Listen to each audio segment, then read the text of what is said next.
प्रणाम प्रणाम, नमस्कार नमस्कार, जय माता दी, जय हिंद, जय भोजपुरी, जय बिहार। और आज हमने के बानी सन एजे स्टूडियो फिल्म के रिकॉर्डिंग में आप सभी के पवन धुन और हमने के सब तरफ से कृष्ण अष्टमी के बहुत बहुत शुभकामनाएं। जन्माष्टमी के ढेर सारा शुभकामना। और मोनू जी बारे को जन्माष्टमी के गाना झोंके सबको दिल से प्रणाम, हर हर महादेव। एक लाइन हो जाएगी, एक लाइन भगवान के गाना जो बहुत ही प्यारा सा गाना है। हर काहे तेरी अखियों में पानी, काहे तेरी अखियों में पानी है, ए कृष्ण दीवानी मीरा श्याम दीवानी। तो प्रेम से बोले कृष्ण भगवान की जय। तो आज बहुत ही अच्छा हम लोग को लग रहा है कृष्ण जन्माष्टमी के शुभ अवसर पर स्टूडियो का ओपनिंग हुआ है, जो कि कमलेश कुमार डिजिटल के बहुत ही हेड है कमलेश भैया। तो उनका तो बहुत बहुत स्वागत अभिनंदन है सबका जो भी देख रहे हैं पवन धुन ब्लॉग के माध्यम से। जितना लोग देखा था सबको नमस्कार। बाबी पुनता प्रिया का गायकी बारी वो एगो सोहर गई आई विजेंद्र जी गायक भइल बारे नया पर हम गायम, लेकिन हमार बिना पैसा के हमार मुंह ना खुले। हम मेन बात जब ले निमन पैसा ना मिली तब तो हम बेसुरा। विजेंद्र जी के बिना पैसा का मुंह ना खुले, याद रखेगा। दोसर कुछ खुल सकल चले हमने कलाकार ऐसा आपका गाना गाओ। आज जन्माष्टमी है, देखो सोहर एक लाइन सोहर। हाँ कि बाबा घर बजेला भैया अंगना सा, काय भागे लगला हो? अंगना सा काय भागे लगला? हनैया नु हो। बाबा घर बजेला बधाइया अंगना सा हनैया नु हो। ए लालना जन्म लिहले कुंवारा कन्हैया, महलिया उठे सोहार हो। वाह वाह वाह वाह।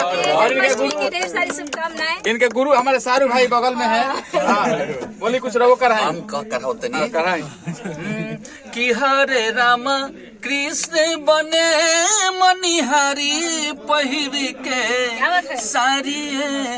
वाह वाह वाह। सभी को जन्मदिन के ढेरों सारी शुभकामना। कृष्ण जन्मदिन है उनके कृष्ण कन्हैया लाल के एकदम सही जन्मदिन के ढेर सारी शुभकामना। जय कन्हैया लाल के मदना गोपाल। अभी विजेंद्र भैया कुछ कहो। बहुत सारा लोग बा हमनी के बीच में मारुति फिल्म के देखिए अविनाश जी बारे, भाजपा के युवा नेता हमारे राहुल जी है, राहुल यादव जी। और डिजाइनर ये जे फिल्म के दे सावन कुमार आइए इधर। राहुल जी कुछ बोली नेताजी। चलिए आज कृष्ण जन्माष्टमी है तो पवन धुन जो भी देख रहा बा सब लोग के धन्यवाद बा। और लोग जाए VIP विजेंद्र सिंह में अच्छा अच्छा वीडियो आइल वगैरह के देख के अपन डूब जाएगा बा। चलिए और हमारा बोलो पवन धुन के माध्यम से बताओ कि पुनीता प्रिय एंटरटेनमेंट पे सब लोग जन्माष्टमी मनाओ तो हमने का ढोरी में देखते ही पियावा के हमारो करे जावा के करे धुक धुक डीजे आकांक्षा म्यूजिक। हमारो बलम डीजे आकांक्षा म्यूजिक। बड़ी रंग बाजावा ढोड़ी में सटावई बना। और के दिखाओ।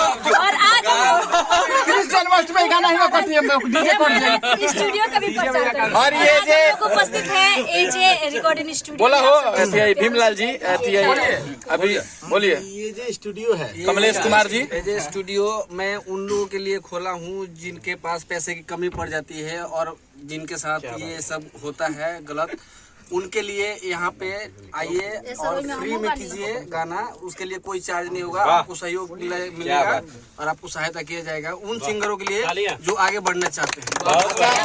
कमलेश जी का योगदान बा। कमलेश जी ये सब कुछ यही मैनेज करेंगे। मुझे हमारे कमलेश भाई का हर नया चैनल जो भी बनता है उसमें योगदान रहता है। हंसी मजाक वाला बात नहीं है। यहाँ के क्लीन एंड क्लियर करके CMS का हम खुद आकांक्षा म्यूजिक चलावनी और हमारे एक रुपया 5 तारीख से 6 तारीख होते होते अकाउंट में यहाँ के भेज देनी। एक हाथी धन्यवाद बा।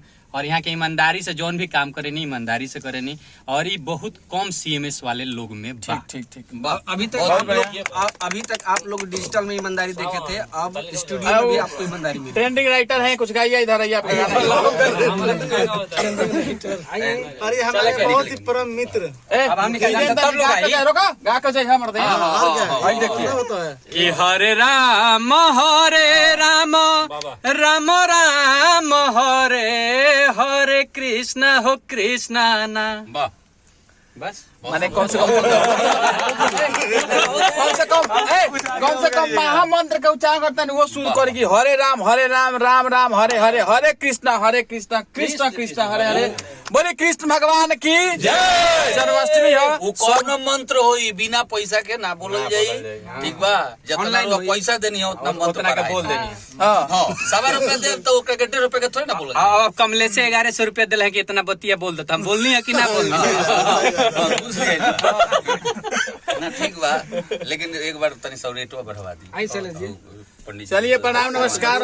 शैलेश जी आइए, चले जी आई शिव शंकर हमारे राइटर है। अच्छा प्रणाम। एजे फिल्म के एकदम गस्टेड राइटर हैं शैलेश राज जी। ऐसा कोनो बात नहीं है। मुकेश जी है यहाँ पे और इनके साथ हम हैं। और ए महाराज लामा है केस हटाएंगे हम, कंफ्यूज बने के जो टीका इनका- हटाना मत कर जो इनका थिंकिंग है और कमलेश जी का थिंकिंग है, हम भी साथ हैं। और ऐसे कलाकार जिनको एक मुकाम नहीं मिल रहा है, हम लोग साथ मिलके और उनको एक मुकाम देंगे, उनके लिए काम करेंगे हम लोग। क्या बात। और भोजपुरी इंडस्ट्री को आगे बढ़ाएं। बहुत सुंदर। चलिए चलिए अभी तक जिनको लगता था कि भोजपुरी पीछे है, तो आज से आगे बढ़ेगी भोजपुरी। आज ये कृष्ण जन्माष्टमी का अवसर पे संकल्प ले रहे हैं। मुस्कुराते रही। वीडियो कैसा लागल है जरूर बताएं, कमेंट करें। तब तक खूब शेयर करिए एकदम। बढ़िया लगा, बहुत बढ़िया भैया एगो तक आ जाते गिर मिलता। एगो गाज ना। और जितने लोग देख रहे हैं वीडियो सब लोग लाइक कीजिए, शेयर कीजिए। जय कृष्ण जन्माष्टमी की हार्दिक शुभकामना और खुश रहिए। अगर मस्त कुछ रहिए। और सुने कर उरा लोग चाहते हैं तो आकांक्षा म्यूजिक पर जाकर देख सकते हैं। आकांक्षा म्यूजिक पर जाइए, ओकरा के लाइक करी, सब्सक्राइब करी।